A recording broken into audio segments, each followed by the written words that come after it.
History Secrets.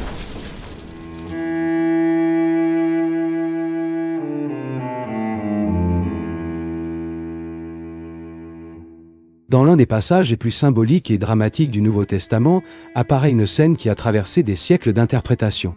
Une bataille dans le ciel, une guerre entre forces spirituelles, et la chute d'un grand adversaire.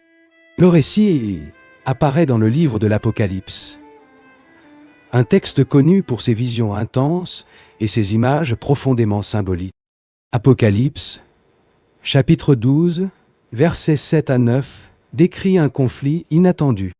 Il y eut une bataille dans le ciel. Michel et ses anges combattirent contre le dragon. Et le dragon et ses anges combattirent. Mais ils ne furent pas les plus forts. Et il n'y eut plus de place pour eux dans le ciel. Le texte continue en affirmant que le grand dragon fut précipité sur la terre.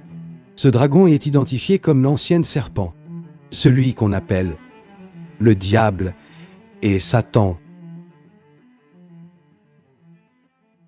Ce passage soulève une question qui a intrigué théologiens, historiens et lecteurs au fil des siècles.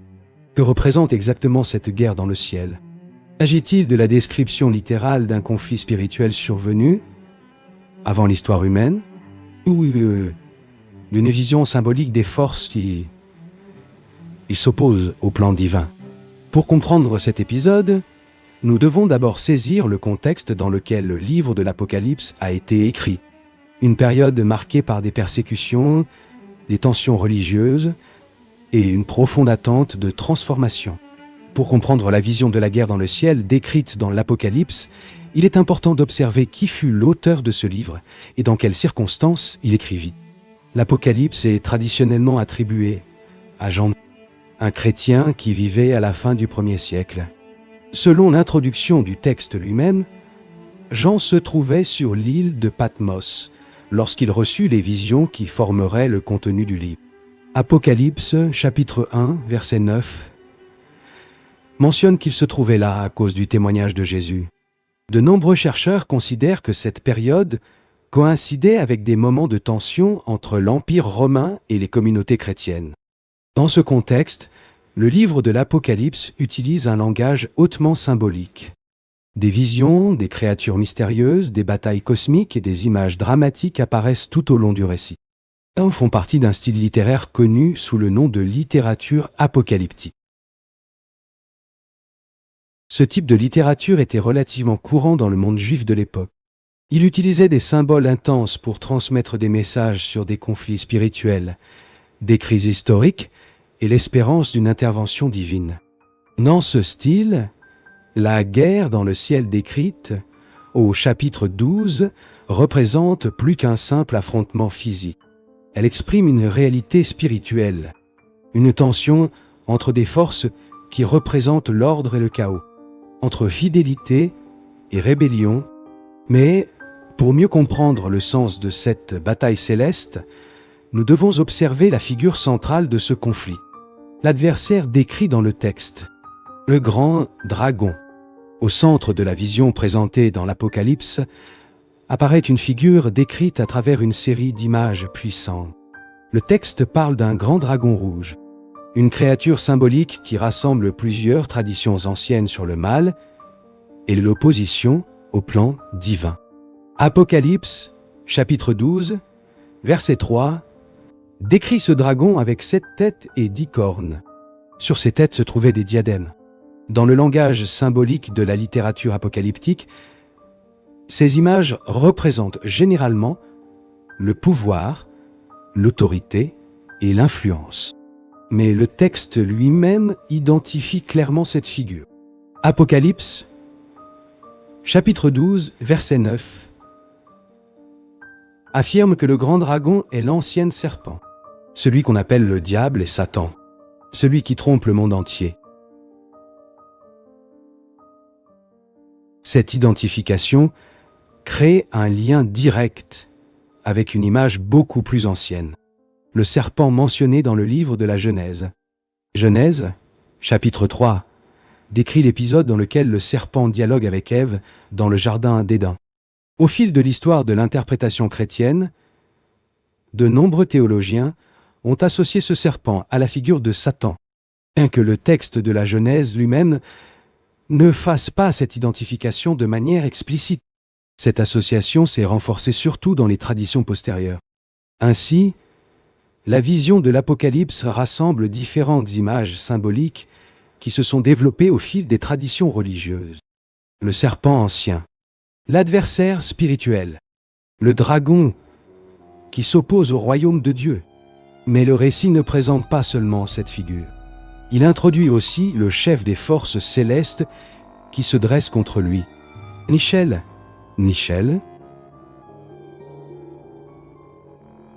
Dans la vision décrite dans l'Apocalypse apparaît une figure qui joue un rôle central dans la bataille céleste. Michel. Le texte présente Michel comme le chef des forces qui demeure fidèle dans le ciel.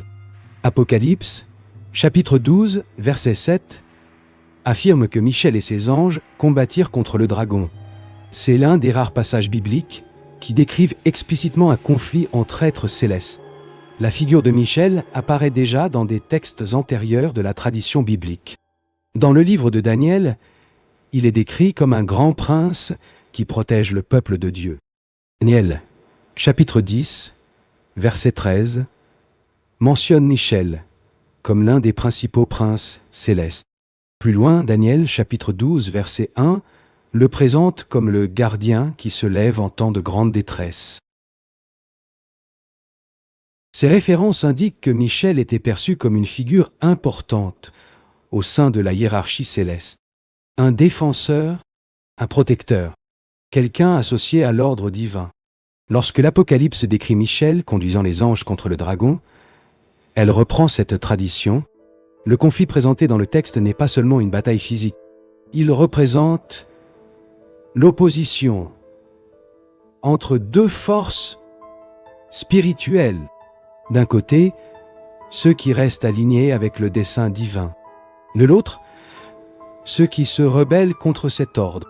Cette idée d'une rébellion céleste apparaît aussi dans d'autres traditions religieuses anciennes. Mais sa forme la plus connue dans la tradition chrétienne s'est construite à partir de la combinaison de plusieurs textes bibliques et d'interprétations ultérieures. L'idée d'une rébellion parmi les anges n'apparaît pas de manière complètement détaillée dans un seul texte de la Bible. Elle s'est plutôt développée au fil du temps à partir de la lecture conjointe de différents passages. L'un de ces passages souvent associés à cette tradition apparaît dans le livre d'Isaïe. Isaïe, chapitre 14, verset 12, contient une phrase devenue très connue.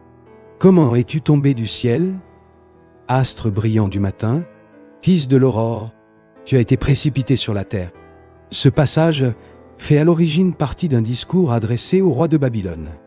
Dans le contexte historique du livre, le texte semble être une métaphore sur la chute d'un dirigeant puissant qui s'était excessivement exalté. Mais au fil de la tradition chrétienne postérieure, de nombreux interprètes ont commencé à associer cette image à la chute de Satan. L'expression « astre du matin » fut traduite en latin par Lucifer. Ce mot signifie « porteur de lumière ». Ainsi est née l'idée que Lucifer aurait été à l'origine un être élevé parmi les anges, quelqu'un qui s'est rebellé contre Dieu et qui a fini par être expulsé du ciel. Il est important de noter que cette interprétation n'est pas développée explicitement dans le texte d'Isaïe. Elle a été construite plus tard à partir de la combinaison de différentes traditions et lectures théologiques. Parmi ces interprétations apparaît également un autre passage souvent mentionné dans ce débat, un fragment du livre d'Ézéchiel. Un autre passage fréquemment associé à l'idée de la chute d'un être céleste apparaît dans le livre d'Ézéchiel. Ézéchiel, chapitre 28, présente un discours adressé au roi de Tyr. Dans ce texte, le dirigeant est décrit à travers des images extraordinaires. Le prophète affirme qu'il se trouvait en Éden, jardin de Dieu. Il était orné de pierres précieuses et marchait au milieu de pierres de feu. Ces images sont clairement symboliques. Dans le contexte original, elle semble représenter la grandeur et l'orgueil d'un dirigeant qui croyait posséder un pouvoir absolu. Mais, comme pour le texte d'Isaïe, des interprètes postérieurs ont commencé à voir dans ce passage quelque chose de plus. Certains théologiens ont vu, dans cette description, une possible référence indirecte à un être spirituel qui se serait exalté, quelqu'un occupant une position élevée, mais qui a fini par être expulsé à cause de son orgueil. Ézéchiel, chapitre 28, verset 17, affirme que le cœur de ce personnage s'est élevé à cause de sa beauté et qu'il a été précipité sur la terre. Ces images ont fini par être intégrées à la tradition qui parle de la chute de Satan. Ainsi, au fil du temps, plusieurs textes différents ont été réunis dans une même narration interprétative. L'idée d'un ange élevé, une rébellion céleste et l'expulsion de cet être hors du ciel. Mais la vision de l'Apocalypse ajoute un élément important à cette tradition. Elle décrit le moment où cette expulsion devient définitive. Dans le livre de l'Apocalypse, la guerre dans le ciel marque un point décisif dans la narration symbolique présentée par Jean. Apocalypse, chapitre 12, verset 8, affirme que le dragon et ses anges ne l'emportèrent pas, et qu'il n'y eut plus de place pour eux dans le ciel. Le texte décrit alors l'expulsion de ces forces vers la terre. Cette image représente la défaite définitive de l'adversaire dans le plan céleste. Mais en même temps, elle introduit une nouvelle tension. Apocalypse, chapitre 12, verset 12, déclare quelque chose de frappant. « Malheur à la terre et à la mer, car le diable est descendu vers vous avec une grande colère, sachant qu'il a peu de temps. » Cette phrase révèle un aspect important de la vision apocalyptique. Bien que vaincu dans le ciel, l'adversaire continue d'agir dans le monde humain. Le récit suggère que le conflit spirituel ne s'arrête pas avec l'expulsion. Il se déplace vers la terre. Cette idée a profondément influencé la théologie chrétienne au fil des siècles. L'histoire de l'humanité a été perçue, dans de nombreuses traditions, comme faisant partie d'un conflit spirituel plus vaste. Un conflit entre des forces qui représentent la fidélité à Dieu et des forces qui s'opposent à cet ordre. Mais au sein même de la littérature biblique, il existe aussi une réflexion plus profonde sur la signification de cette lutte. Elle ne se déroule pas seulement dans des dimensions invisibles, elle se manifeste aussi dans les décisions humaines. Lorsque nous analysons la guerre dans le ciel, à la lumière de l'ensemble des traditions bibliques, nous percevons qu'elle peut être comprise à différents niveaux. D'une part, la vision de l'Apocalypse décrit un conflit spirituel entre êtres célestes. Michel et ses anges affrontent le dragon et ses forces. Ce scénario transmet l'idée d'une rupture dans l'ordre du monde spirituel. Mais nombreux interprètes observent également que le livre de l'Apocalypse utilise un langage profondément symbolique. Les images du dragon, de la bataille et de l'expulsion peuvent représenter quelque chose de plus vaste. Elles peuvent refléter le conflit entre le bien et le mal qui traverse l'histoire humaine elle-même. Au moment où l'Apocalypse a été écrit, les chrétiens faisaient face à des pressions politiques et à des persécutions. Dans ce contexte, l'image d'une bataille céleste pouvait transmettre de l'espérance. Elle suggérait que, malgré les difficultés présentes, le mal n'aurait pas la victoire finale. Cette interprétation transforme la vision de la guerre dans le ciel en un message de résistance spirituelle. Une affirmation que la justice divine prévaudra, même lorsque les circonstances semblent défavorables. En même temps, le récit conserve aussi un mystère.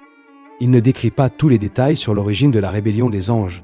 Il présente seulement des fragments d'une histoire plus vaste, qui s'est développée au fil des traditions religieuses. Lorsque nous réunissons tous ces passages, nous percevons que la tradition sur la guerre dans le ciel a été construite à partir de différents textes et interprétations au fil du temps. Le livre de l'Apocalypse présente l'image la plus directe de ce conflit. Michel et ses anges affrontant le dragon et ses forces. Mais d'autres passages bibliques ont contribué à élargir cette narration. Des textes comme Isaïe et Ézéchiel ont été interprétés par de nombreux théologiens comme de possibles échos de la chute d'un être qui s'est exalté au-delà de ses limites. Au fil des siècles, ces lectures se sont combinées et ont formé la tradition que nous connaissons aujourd'hui. L'histoire d'une rébellion céleste, la chute de Satan et l'émergence d'un conflit spirituel qui traverse toute l'histoire humaine. Peut-être que l'aspect le plus profond de cette narration réside dans son caractère symbolique. Elle ne parle pas seulement d'anges ni d'événements lointains dans le monde spirituel. Elle reflète aussi une réalité qui se manifeste au cœur de l'expérience humaine elle-même. La tension entre l'orgueil et l'humilité, entre la fidélité et la rébellion, entre la destruction et la restauration, ces thèmes apparaissent de manière répétée à travers les traditions bibliques et continuent de susciter la réflexion jusqu'à aujourd'hui. Ainsi, la guerre dans le ciel décrite dans l'Apocalypse demeure l'une des visions les plus puissantes de la littérature religieuse. Une image qui invite le lecteur à contempler le mystère du conflit spirituel et le sens des décisions qui façonnent le destin de l'humanité. L'histoire ne révèle jamais tous ses secrets. Entre ruines, manuscrits oubliés et civilisations perdues, il existe encore des questions qui défient tout ce que nous pensons savoir. Peut-être que certaines réponses ont déjà été trouvées, mais beaucoup d'autres restent cachées. Ceci était un autre documentaire de History Secret. Abonnez-vous à la chaîne et continuez à explorer les mystères les plus profonds de l'histoire. Car certains secrets de l'histoire attendent encore d'être révélés.